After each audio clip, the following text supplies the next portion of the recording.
ವಿಟ್ಲದ ಕೊಲ್ನಾಡು ಪಂಜರಕೋಡಿ ಎಂಬಲ್ಲಿ ಪಿಕಪ್ ವಾಹನದಲ್ಲಿ ಅಕ್ರಮವಾಗಿ ಗೋಸಾಗಾಟ ಮಾಡ್ತಾ ಇದ್ದ ಪ್ರಕರಣವನ್ನ ವಿಟ್ಲ ಪೊಲೀಸರು ಪತ್ತೆ ಮಾಡಿ ವಾಹನ ಚಾಲಕನನ್ನ ವಶಕ್ಕೆ ಪಡೆದಿದ್ದಾರೆ. ಆರೋಪಿ ಬಶೀರ್ ಬಂತಾಬ್ ಪರಾರಿಯಾಗಿದ್ದಾನೆ ಎಂದು ಪೊಲೀಸರು ತಿಳಿಸಿದ್ದು, ಚಾಲಕ ಬಾಳೆಪುಣಿ ನಿವಾಸಿ ಹನೀಫ್ ಎಂಬಾತನನ್ನ ವಶಕ್ಕೆ ಪಡೆದಿದ್ದಾರೆ. ಮೇ 21ರಂದು ಬೆಳಗ್ಗೆ ಅಕ್ರಮ ಗೋಸಾಗಾಟದ ಮಾಹಿತಿ ಪಡೆದ ಪೊಲೀಸರು ಪಂಜರಕೋಡಿ ಎಂಬಲ್ಲಿ ತೆರಳಿ ಪಿಕಪ್ ವಾಹನವನ್ನ ತಡೆದು ನಿಲ್ಲಿಸಿದ್ದಾರೆ.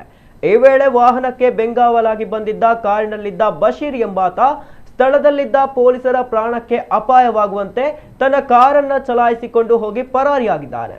ಬಳಿಕ ಜಾನುವಾರು ಸಾಗಿಸುತ್ತಿದ್ದ ಪಿಕಪ್ ವಾಹನವನ್ನ ಪರಿಶೀಲಿಸಿದಾಗ 2 ಜಾನುವಾರುಗಳನ್ನ ಹಿಂಸಾತ್ಮಕವಾಗಿ ಕಟ್ಟಿರುವುದು ಪತ್ತೆಯಾಗಿದೆ. ಈ ಬಗ್ಗೆ ಪಿಕಪ್ ಚಾಲಕನಲ್ಲಿ ವಿಚಾರಿಸಿದಾಗ ಯಾವುದೇ ಪರವಾನಗಿ ಪಡೆಯದೆ ಜಾನುವಾರುಗಳನ್ನ ವಧೆ ಮಾಡಲು ಸಾಗಿಸುತ್ತಿರುವುದಾಗಿ ತಿಳಿದು ಬಂದಿದೆ. ಕೃತ್ಯಕ್ಕೆ ಬಳಸಿದ ವಾಹನ 2 ಜಾನುವಾರುಗಳನ್ನ ವಶಕ್ಕೆ ಪಡೆಯಲಾಗಿದೆ.